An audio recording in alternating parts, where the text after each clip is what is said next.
It's hard to make music that appeals to everybody. Taste is completely subjective and is completely different from person to person. But that's the whole purpose of pop music, which is an abbreviation for popular music. Sometimes, you just have to shoot for the middle. Today, we recognize the music industry's collective effort to find the average, the most banal, the most meh statements 2017 had to offer.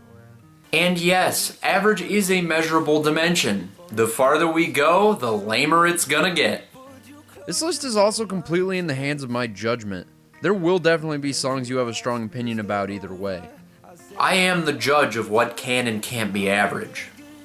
You did come to my channel after all. I will say this, it's going to be a wild and wacky ride for the both of us, so hold on to your butts as we count down the top 10 most average songs of 2017.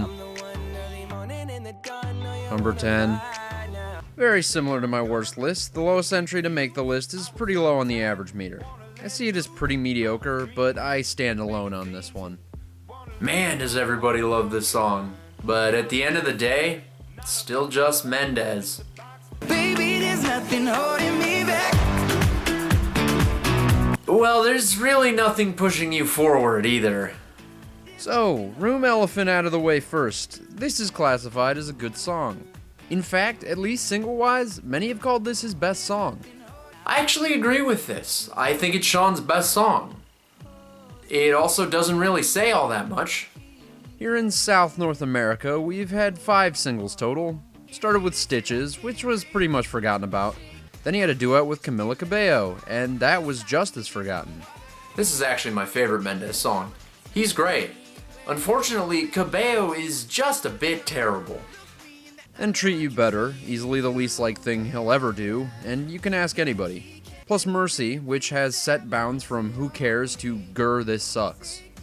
There's nothing holding me back at a very low bar set, and it hurdled it. I only see this as a 10 for average because I agree, it is his best song. He's definitely trying, the chorus is finally tolerable, and he gives quite an emotional performance. But it always comes back to the one thing that does hold him back, his production. This samey guitar stuff is so meh. It's never all that bad, but it's so uninteresting. This too is the most ambitious he's been in a song, and yet it's still totally average. And good thing you don't all love this song. That'd be bad. Number 9. Well, this is one hell of an overcompensation. Oh boy, 2013 was quite the spectacle. From the insane lashing out to those 2 wacky singles, Miley definitely had some fun to say the least. Then she just kind of disappeared. Off the face of the earth, at least pop-wise. The only thing I can remember is seeing her show up on Bitch I'm Madonna. If that doesn't describe disappearing, I don't know what does. So what did her return to the charts bring? A song, and not really an interesting one. Sounds like she's trying to claw her way towards country music, but still stagnating with awkward pop production. It's interesting enough to keep the song away from completely average, but it's definitely remarkably middle. Ask yourself what you think about everything going on. Like, how's the chorus? The sky is more blue in Malibu. It's fine. What about the guitar part? Next to you. I've heard better and worse. Miley herself? Sure. I'm glad Miley didn't return in a train wreck fashion like Katy Perry, but I'm also a bit disappointed she didn't come back swinging for the fences like Kesha. Malibu is fine. Next song. Number 8. There's many ways to measure average. Thus far, we've looked at songs that were just okay. You know what I classify as average also? Boring. Listen, seeing you got ritual. I know, I can't believe that Drake would ever be average. I had a lot of problems with the tracks on More Life where the production was average and Drake fell below its quality. But here he rose to the occasion and met it in the middle. Fantastic. Great job, buddy. You're overachieving. This song is a weird combination of incredibly forgettable and mildly intriguing. It has the potential to be alright and suck, and it manages to squeeze perfectly between them. And the cherry on top? It's boring. Maybe that's not the biggest shock, but I guess it's a step in the right direction for a couple of songs to break the top 10. It has me saying, at least it's not, a bunch. At least it's not shitty like Fake Love. At least it's not stupid like Guilechester. At least it's not hard to forget. Off the top of my head, I can only remember one lyric, and it's this one. Passionate from miles away. Passionate, it is not. Goodbye from my brain, whatever I was talking about. Number 7. So, what's been popular in recent years? Well, I'm wasted for someone else. Oh yeah, these guys have been practically unstoppable. Never hurts to copy what's working. Yeah, get some strong female presence and it will be a surefire hit. Hit, yes. Interesting, not so much. Zedd is a lame guy. I'm sorry if it took me to help you realize it, but he's been a bland copycat from the start. Song after song devoid of an original idea. Everything very Avicii, David Guetta, Calvin Harris, and now the Chainsmokers. That's not entirely true. He does have sounds.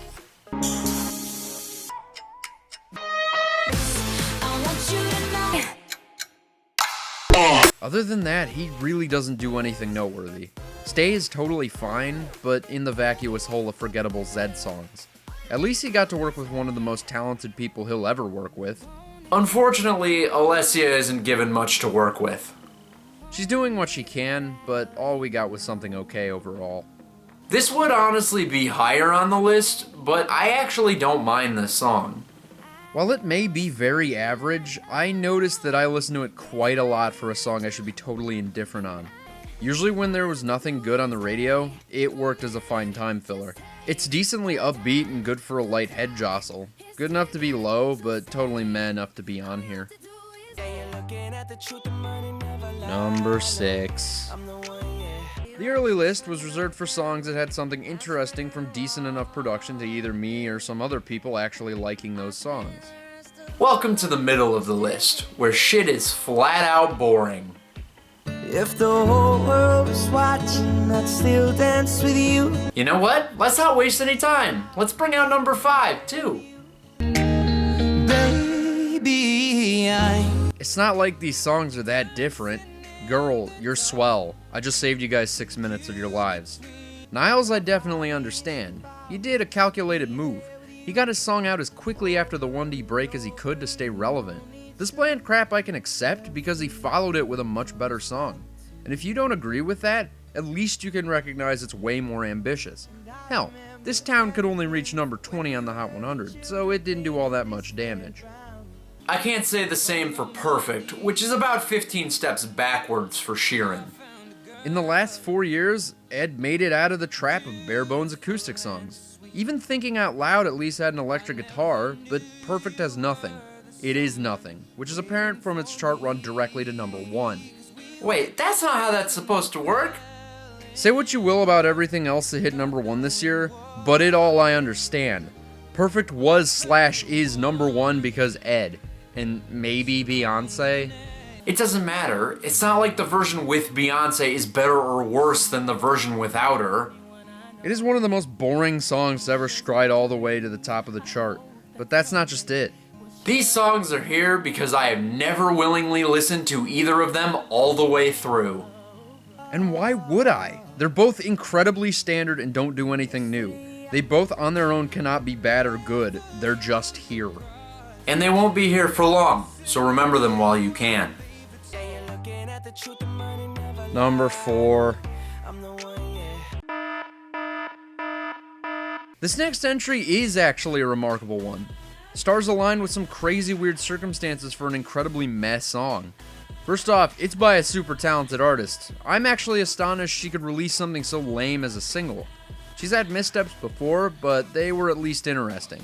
This song is also off of an album released in 2015, so we're going off chart popularity because this song's best Billboard placement was very early 2017. And the worst part? My radio stations loved it. Just a little bit of quality control next time, Adele. if you're gonna let me down, I just don't know what my radio stations love about lame music like this, but I couldn't run far enough from this after I got back from college. They played the thing as much as Shape of You, which is a lot. I don't mind stations playing songs frequently, but I do if they're this non-enthusiastic. This is now the Adele song I hate the most because of it, and I figured rumor has it would never lose that title. Bad chorus. This song is like water under the bridge, in one ear and out the other. Was that Adele? I guess, except without the talent or emotion. It's also aggravatingly plain. I never imagined I would hear her sound so uninterested in making something. I've said this before, but I cannot believe that pure album filler gets released as singles. I bet this song fits oh so nice on 25, but it's a crummy single. Songs like Hello and When We Were Young have their place, but this song is for Adele fans and nobody else.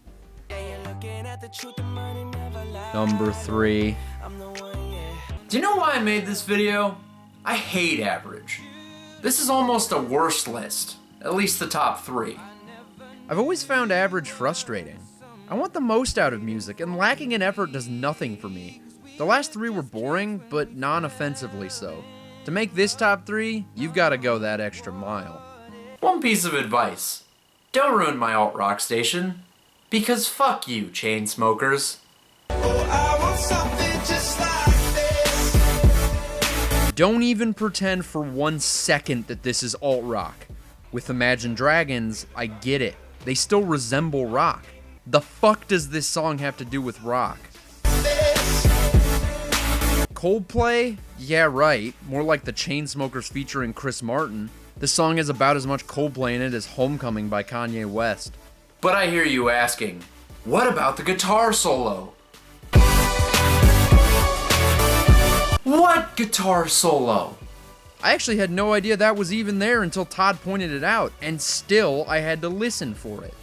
Can't turn down that synth cheese that runs through the whole song. I don't think people have gotten the idea yet. But everybody loved Roses. Just keep slapping us with the same stuff over and over again and we'll buy it. Oh, Chainsmokers, you're so talented. I don't get it. This song is the most stale, okay thing I've seen in a while.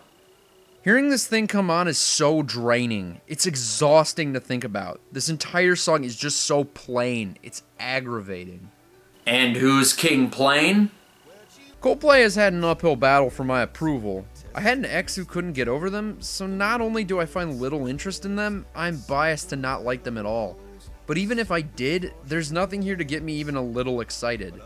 I've been reading books of old. I wish I was reading what he's reading. It's way more interesting. Oh, and my least favorite line? I'm not looking for somebody with some superhuman gifts, some superhero. Yeah, and I'm like some guy with super opinions, some super critic. That sounds like a terrible ad-lib, where he finds the words to describe somebody with superhuman gifts by talking it out. Everything else is about is meaningless. I can't even remember what the song is actually about. What we didn't need was something just like this. Or this.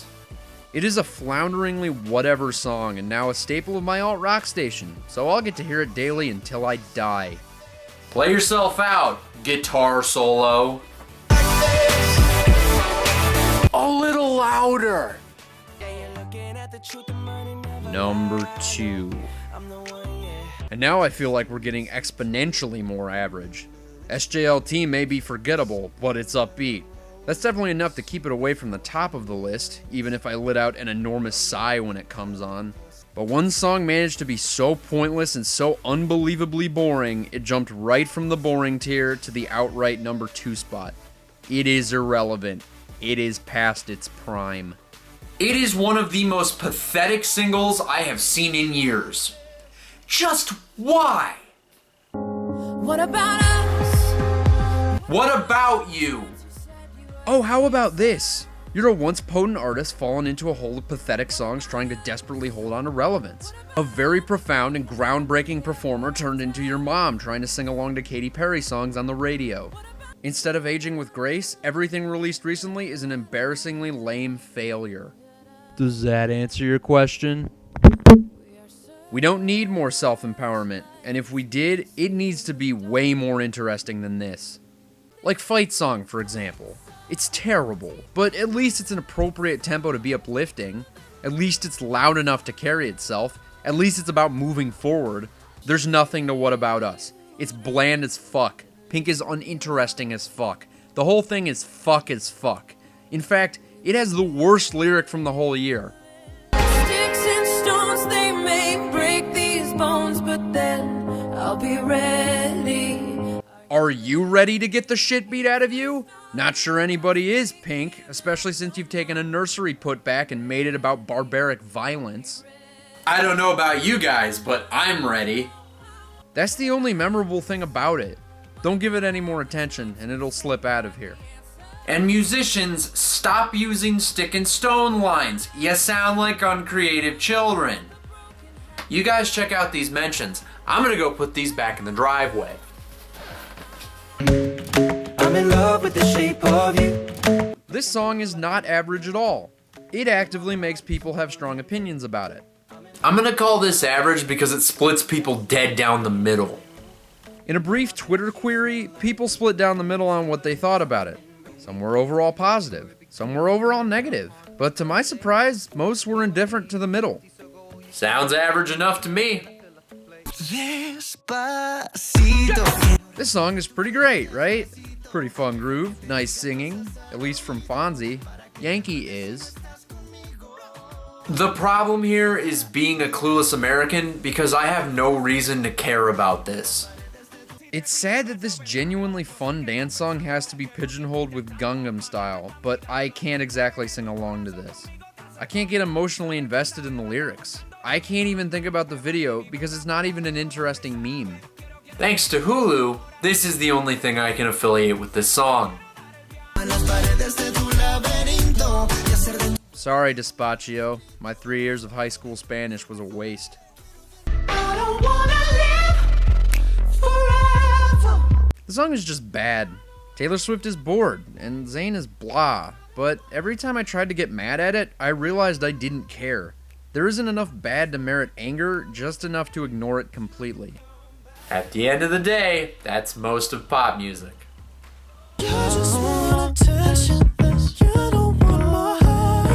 Same as Mendes. These are both better than usual, but not anything that special.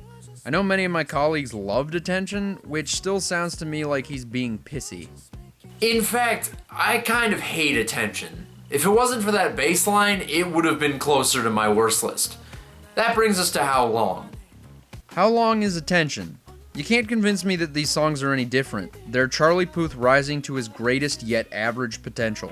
I guess I'd call How Long a smidge better, but that's partially because I haven't had it pounded into my head for 8 months, even though I skip it at the same rate I skip Attention. I still see the production of these songs never breaching a 6 out of 10, perfectly complementing a 4 out of 10 artist, and yes, even that bass line in Attention. I'll probably never like a Charlie Puth song. Sorry, guys. I have the exact opposite opinion of this song as I have for I Don't Want to Live Forever. I think it's good, but unfortunately a little too easy to ignore. Good job, Sway Lee, and no comment for French Montana. But what other rapper won the CP3 Invitational, huh? That's all of those. Are you ready to feel indifferent?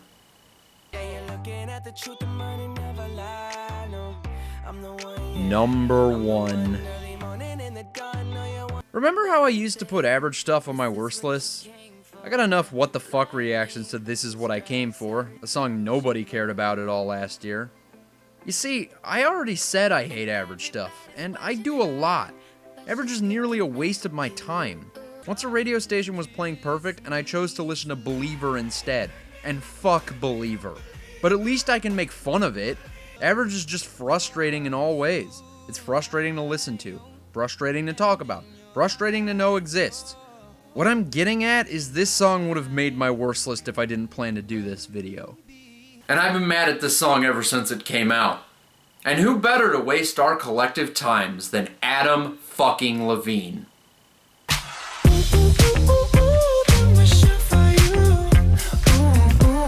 Addendum to my worst list. It would go here. This song is nothing. It does nothing. It invokes nothing. Look at the runtime. It was made to keep a prehistoric act relevant, and boy did it succeed. It even included everybody's new favorite, not Rihanna, SZA. Yeah, I said it wrong on purpose. Come at me, bro. It's unfortunate she was dragged into this mess, cause you can tell the talent is there. This is a deal with what you're given situation.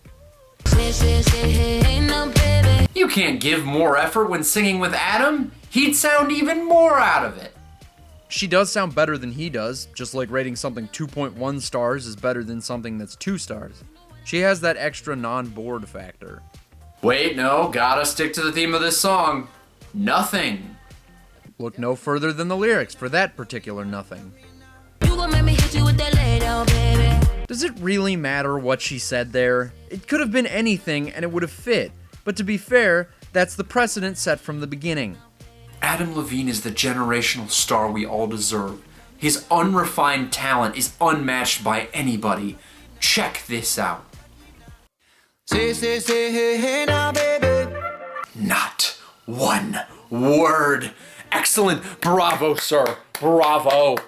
That's every verse. One measure of stiff, awkward phrases about what lovers do. Apparently, lovers do nothing. This is what that looks like. Feel the passion of non-syncopated eighth notes, blurting out. Oh, mama, don't play now, baby. Yeah, okay, dude, do something. Tell me if you love me or not, love me or not, love me or not. I don't.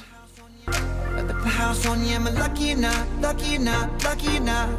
You sure as hell are. Your career expired 7 years ago.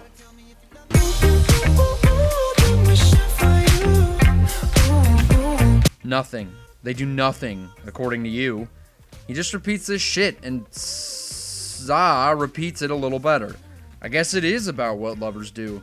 Eventually they get so familiar with each other, they stop trying and just go through the motions. Everything becomes an effortless formality. Why try? It's worked before and will continue to work forever. Remember Love Somebody? This song is a follow-up to that. Both are pointless and wastes of time. Buy the book pop music, nothing interesting or anything. Buy it now! And then the least aware line of Adam Levine's career. Are we too grown for games? Are we too grown to play around? It's never too late, Adam. Remember moves like Jagger? You were 20 years too old to make that. There's still hope. But old enough to know better. Obviously not. You'll never be old enough to know better. You'll keep making dumb pop tracks and shit on the small amount of credibility you've built over the years. This won't stop until we stop buying your dumb music. Which will never happen. What Lovers Do is the most average song of 2017, and fuck it for being so. Toodles this season. See you again in June. Check out either of the proper lists for last year. Soon, we've got the committee video. Here's the one from last year. So, does somebody want to order a pizza? I'm kind of hungry.